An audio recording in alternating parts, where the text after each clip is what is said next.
June মাসের 16 তারিখ থেকে 24 তারিখের ভেতর শিলিগুড়িতে ভয়াবহ দুটি ডাকাতির ঘটনা ঘটে।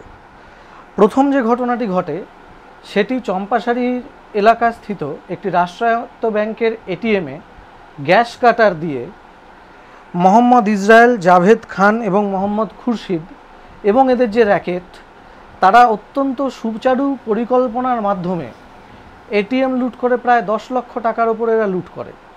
এবং দ্বিতীয় যে ঘটনা ঘটে সেটি শিলিগুড়ির একটি প্রসিদ্ধ সোনার দোকান হিলকার্ট রোডের অবস্থিত বিধান জুয়েলারি। সেই বিধান জুয়েলারিতে মোহাম্মদ শামসাদ এবং মোহাম্মদ শফিক এবং তাদের গ্যাং তারা দিনের আলোয় ভয়াবহ একটি ডাকাতি এখানে রূপায়ণ করে। এই ডাকাতির ফলে কোটি কোটি টাকার গয়না এবং কোটি টাকা মূল্যের বিভিন্ন রত্ন সামগ্রী এবং একটা বেশ বড় অ্যামাউন্টের ক্যাশ তারা সেই দোকান থেকে তুলে নিয়ে যায়। এবং এর সঙ্গে আরও যেই ঘটনা উল্লেখ না করলেই নয়, যেই ঘটনা আমাদের রাষ্ট্রীয় নিরাপত্তাকে বিঘ্নিত করার অত্যন্ত সুচারু পরিকল্পনার পরিচয় দেয়।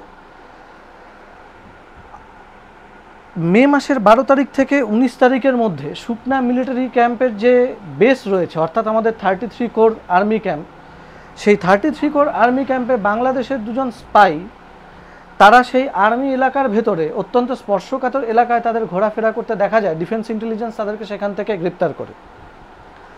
আজ বিগত 1 বছর ধরে বাংলাদেশ এবং ভারতের যে ক্রম অবনতিপূর্ণ যে সম্পর্ক এবং বাংলাদেশ থেকে বারংবার ভারতকে আক্রমণ করার বা ভারতের আভ্যন্তরীণ সার্বভৌমত্ব নষ্ট করার যে হুমকি দিয়েছে, আজ এই ঘটনা চোখে আঙুল দিয়ে দেখিয়ে দিচ্ছে যে তারা চুপ করে বসে নেই, তারা ভারতবর্ষের আভ্যন্তরীণ নিরাপত্তা বিঘ্নিত করার সর্বোচ্চ প্রচেষ্টা চালিয়ে যাচ্ছে।